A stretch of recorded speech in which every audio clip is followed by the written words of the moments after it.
Now available on 4K and Blu-ray. That is a 4K edition or a Blu-ray edition from Arrow Video is 1999's Sharkapalooza thriller Deep Blue Sea, directed by Renny Harlin and starring Saffron, Burrows, Thomas Jane, Samuel L. Jackson, LL Cool J, Mike Stellen, Skarsgard, and Michael Rappaport, and Aida Turturro in a small role. This is a film that I had studiously avoided, studiously, I studied to make sure to avoid it for decades because it just looked dumb to me. It looked dumb when it came out, and the more I don't have any love for 90s films. There were great films in the 90s, but overall the aesthetic of a lot of the 90s era of media, just I don't care for it. So when it arrived on my door from Arrow, I said, today is the day. Today is the day to watch Deep Blue Sea. Then I waited about a month, and then I watched Deep Blue Sea. And I'll tell you what I thought of it. First of all, we're going to break it down. So the 4K version of this, I'm going to tell you what's on the 4K and the Blu-ray. I think they're identical, but I would go down my list as we go. The 4K is 105 minutes, available to listen to in English 5.1 and English Dolby Atmos, and it has optional English SDH subtitles. The story goes a little something like this. Saffron Burrows is a scientist who's looking for a cure for Alzheimer's, and she's working at this remote sea facility where somehow they've realized that they can do something with the brains of sharks to find a cure for Alzheimer's, and her team includes Stellen Skarsgard as the scientist. Samuel L. Jackson is one of the guys at the big parent conglomerate corporation who is like, you've got X number of days to prove that this works or we're pulling your funding. So he goes off with her. I'm not going to tell you the whole story. He goes off with her to this research facility. Thomas Jane is the He-Man shark hunter bad boy of the place. And what we discover is that they have smart sharks. They're sharks where they've caused the size of the brain to grow, and these sharks can do things no other sharks can do. And wouldn't you know it, something goes wrong, and it's sharks eating people, more or less. It's sharks that are gunning for those people. And it becomes one of those like horror sci-fi movies where it's corridors. It's corridors and people in corridors that are dark and barely lit, and they got to go through a corridor to get to another corridor, and the corridors are partly filled with water. And what's in those water? It's smart sharks. It's dumb. This movie's dumb. It's as dumb as I thought it would be, but it's also kind of fun. I understand why people like this. I would never say this is a good movie. I've always liked Renny Harlin overall. I think he makes very entertaining films, and this is a very entertaining film. It is the smart shark, Samuel L. Jackson getting angry, Michael Rappaport being goofy, LL Cool J being a super religious chef with a parrot that talks dirty, and it's a big, bloated, dumb 90s studio film, which is not to say it's not fun, but it is absolutely a big, bloated, dumb 90s studio film, which is generally not my bag. So I watched it. I see why people like it. I'm going to keep it because this is the kind of thing that if you want to watch shark movies or you want to watch a fun, goofy movie with friends, this is really good for that. If you grew up watching this film has never looked this good, and this thing is loaded with extras, which I'm going to run down right now. I see any of these reviews that I do, I'm going to give you my opinion, but I'm going to tell you what you get, because a lot of people will say, if I don't like something, they're going to be like, but that's my favorite movie. And it's like, fine. That's cool. I'm glad you like it. And here's what you're going to get. So here is what you're going to get.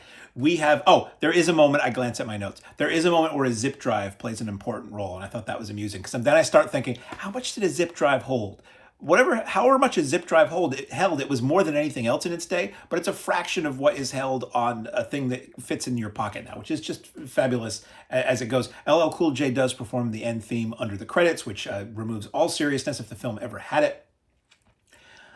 It's very glossy, this film. Everybody in it was just a little too pretty for my taste. Not that I have any problem looking at attractive people. If I choose between looking at attractive or unattractive people, obviously attractive is a preference because it's a little easier on the eyes. But sometimes when films are cast where everybody looks like they stepped out of a modeling catalog, it just seems a little goofy. For me, the audio, my note says 5.1 is annoyingly imbalanced as always. So I know everybody's going to say, I've complained about this for decades.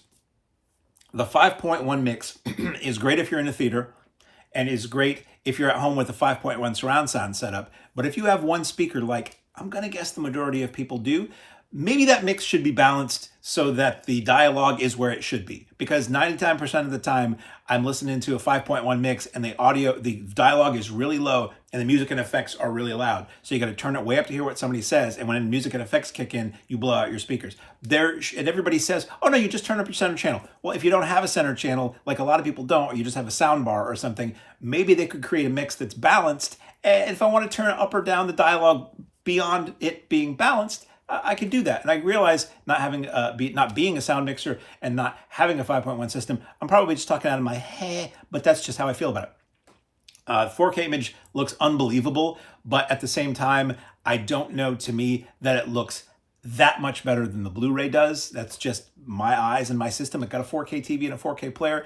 It's not often that I'll watch something in 4K where I'm just like, my God. Most of the time I'm like, yeah, that looks really good. It could be because the 4K player upscales it to 4K or some semblance of it on the TV, and I don't see the difference that much. Special features. This is on the 4K disc. We get a new critic commentary by filmmaker and critic Rebecca McKendry, co-host of the Colors of the Dark podcast.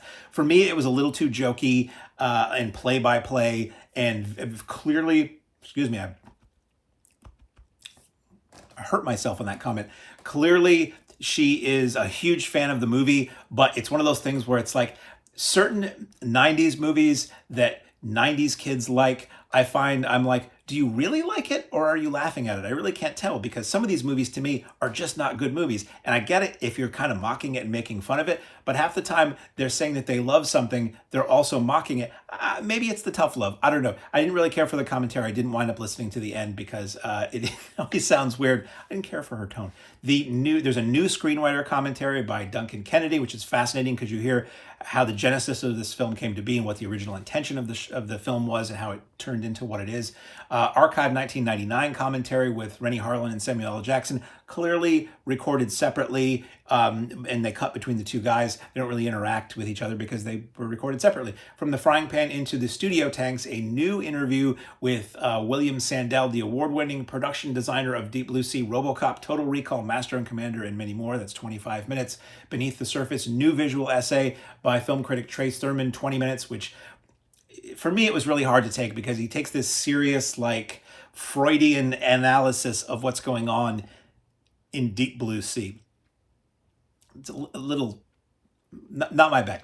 And When Sharks Attack, an archival making-of featurette that's 15 minutes, 4:3 standard def. It's a mix of clips from the film, video behind the scenes, and on-set interviews. That's fun. And always cool to me to see behind the scenes that are shot on video for a film that you only ever see as a film experience, especially when you look back decades later. It kind of puts you back in that time and place. The Sharks of Deep Blue Sea archival featurette about the animatronic sharks created for the film. This has got to be toward the end of ever using animatronic stuff over CGI. There is CGI in the film, and again, films of this vintage that used CGI. Films of the past that used physical, practical effects, they might not always look real, but they look like they were really there. The CGI ages very poorly. I don't really specifically remember a lot of its use in this, but there certainly is some, and it looks kind of cheesy. Deleted scenes with or without Renny Harlin commentary. That's 8 minutes, and they are like super low res. I think they were like literally low res output from wherever the Avid or editing system was of the day. They really do not look very good.